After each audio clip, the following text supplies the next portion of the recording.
promised, here we are. If you remember, back in the Rage Moments video, I did mention something about another showcase of power video, and I'm here to keep giving you exactly what you want. Luckily for me, 2022 has had a lot of these moments that I can show you. I mean, we've got a lot of hyped shows delivering, and while we can stay put and wait for more in the coming year or so, why keep ourselves waiting? As we look towards the end of the year, let's celebrate some of the most impactful and astonishing showcases of power we've got from 2022's anime. Watching Chainsaw Man fights are cool and all, but how about this Makima scene?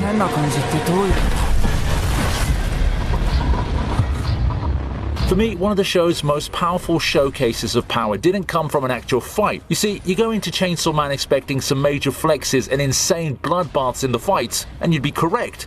However, have you seen someone exude so much control and presence over a situation like Makima just did in episode 9? Yeah, control is the right way to put it into words, because Makima just showed us her power and how scary it really can be when put in the hands of a ruthless devil like her. Without even taking part in the action, Makima just as easily causes a massacre, slowly and methodically exploding people. To me, that's even scarier and more powerful than actually getting mutilated in battle. Don't you agree? This episode set up a lot of things to be skeptical about for this character. Saying that it's going to be a tough battle for Denji if he were to fight her eventually would be an understatement. And yes, I don't want to spoil things further, but let's just say that there's a lot more to her character than meets the eye.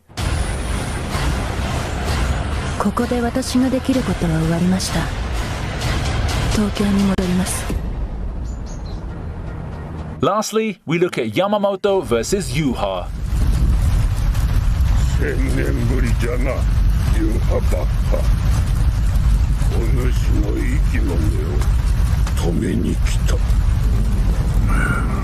It's finally here. After ages of anticipation, we finally get to see Yamamoto's Bankai animated in what many consider to be the best episode of Bleach's 1000-Year Blood War's first course so far. And the Bankai is exactly what everyone expects. A monstrous force fit to be wielded by the Gotei's strongest captain. Now, as a manga reader, I'm very pleased with the additions the anime team put in, expanding the fight and all early on. However, the meat of the fight is just something we've seen from the source material. Yamamoto's Bankai and its multiple forms that could be Bankais of their own, to be honest. I'm not sure which is the most awesome amongst the four modes. They all look so great in their own ways. Yuha, or the person supposed to be Yuha, looked completely like a paid actor in a Yamamoto highlight reel, one where the anime team managed to flex their animation skills and show off how well they do their impact frames. A hype package like this is simply the perfect way for Yamamoto to shine brightest before exiting the stage.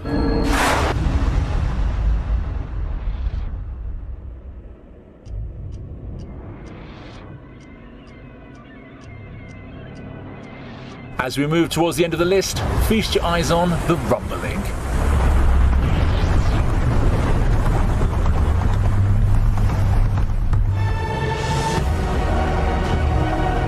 Ever wondered what it's like being face to face with the greatest cataclysm set forth to destroy the world? There's a very special type of fear that can only be evoked by such images of hopelessness, and that's the very feeling that the rumbling embodies. Titans marching across the world, laying waste to everything, and not even being grazed by conventional weaponry that's the pride of humanity. Now that's true fear. This is even more harrowing than how Attack on Titan opened. The first on-screen appearance of the Titans a decade ago doesn't even hold a candle to this, and the rumbling that caps off the fourth season's second part is a true testament to the uncontrollable power that Eren now holds. There's no stopping the horde of Titans, there's no running away from them, and how are you supposed to fight against such an unbeatable wave? The rumbling manages to evoke the hopeless and scary implications that the first part of the series was so rife with. It's a primal fear that was lost during the epic action thanks to the main characters, but it's back now. It's even stronger than ever.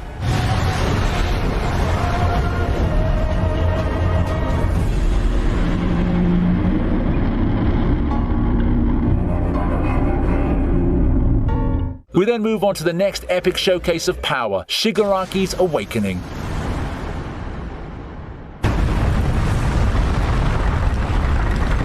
Shigaraki pre-season 6 is already bad news. We've seen what he can do with his powers and know how overpowered it has the potential to be, but to see it demonstrated firsthand in this way, absolutely amazing and scary to wit. This guy went from decaying body parts to completely wrecking a city with his improved powers. Such is the true destructive potential of his quirk, and seeing even heroes fall to his might will be enough to induce despair into anyone. A whole minute showcasing the destruction is more than enough to evoke memories of pain wrecking Konoha back in Naruto Shippuden. I personally enjoy the tone switch that My Hero Academia pulled here. The first parts are quite easygoing despite all the changes. You always feel that there's no real threat present. It feels like the story of Deku's growth and All Might's presence bringing hope to everyone. But now, it's gone, and it's like the villains are the ones being overpowered. It really gives us a completely different outlook on the series. It's now everyone's struggle against an unstoppable god of destruction, and with protagonist plot armor being ripped off one by one, I'm loving every minute of it.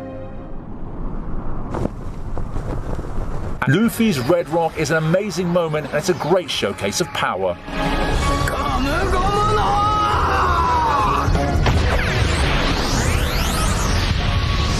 Head up!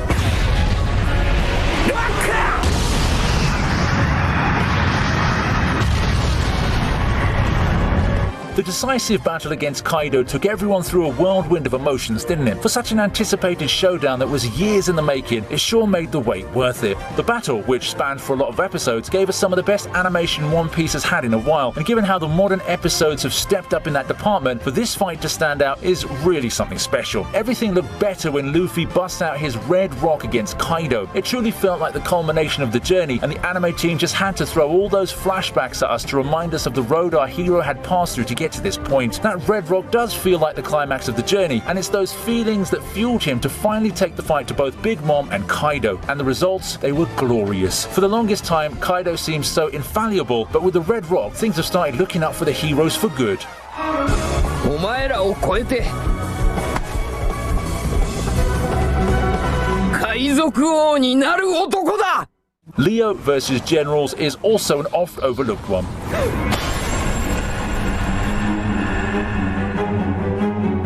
I say the latest statement knowing that not a lot of people watched I'm Quitting Heroing. That's to be expected given how the series at first glance does seem to be one of those niche light novel adaptations starring what looks to be a stock light novel hero, you know, the Kirito type if you will, in a fantasy world. It's got its moments however, and I think the premise is unique and has effort put into it. It's also got a nifty flex moment where Leo shows off why he's someone who once defeated the entire demon army before. He goes up against the 4 generals and effortlessly shows how above all of them he is. In the process, he does shift into a more villainous persona, giving credence to the humans who feared him. It's not surprising for anyone to root for the generals after seeing how Leo easily handles them with that kind of attitude to boot, but it's a good moment overall, both in how awesomely Leo overcomes all of his opponents and in giving a notable character shift for our protagonist.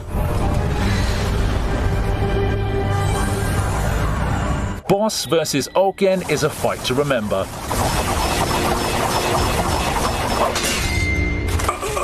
Ranking of Kings has been regarded as one of the best anime to come out of 2022, period. And how about showing off the fight between Boss and Oken? One of the best moments the series gave us. It plays things out the standard build-up and defeat way. First, we get to see Oken show off the power of his immortality. In spite of being outnumbered by all those master combatants, none can stand up to the power of Oken and his unstoppable regeneration. But then comes Boss. After building up Oken, the show then builds up Boss by having him absolutely defeat Oken in a one-sided showdown. No questions asked, it's over. Boss completely dominated the fight, and in case you're wondering about Oken's immortality, well, it turns out the king is just the right solution for that. It's not a battle that showcases explosive techniques or super speed or anything like that, but it sure is a huge showcase of power on the part of Boss. Back to the show with Adam Smasher versus David.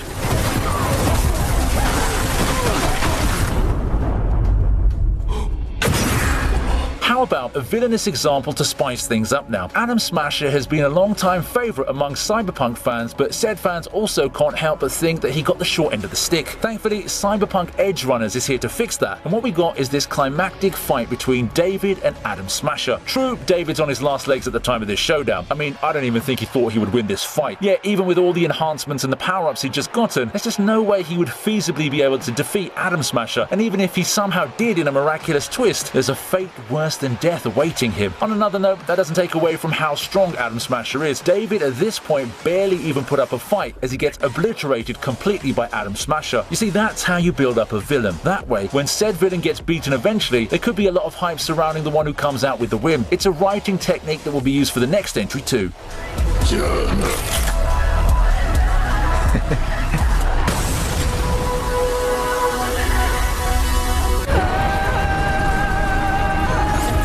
Feels good to see an overconfident character taken down a peg, isn't it? Thanks Suletta for this next moment.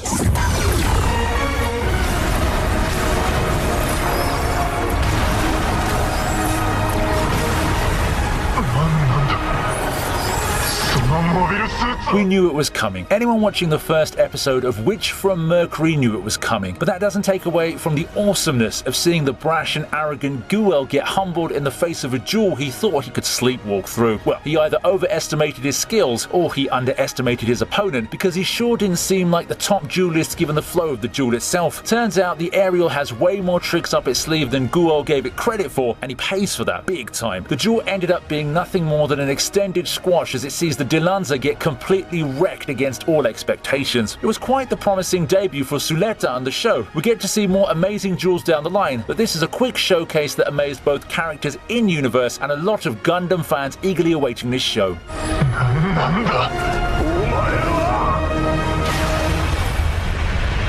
Let's start with a fight that birthed a meme: Sid versus Zenon.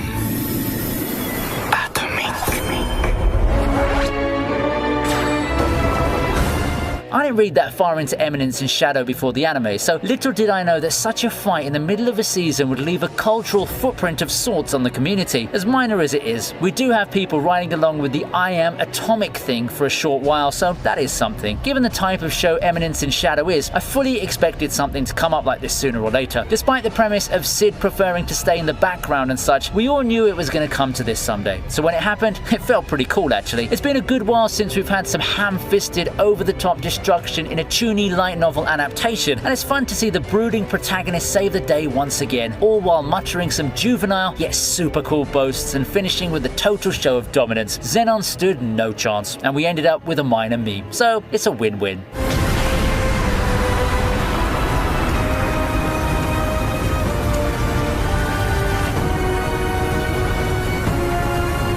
And there you have your top from the year 2022. With all the great titles the year's given us, I wouldn't be surprised if I missed something, so if you feel there's something that deserved to be on the list, then don't forget to comment on it down below and let me know.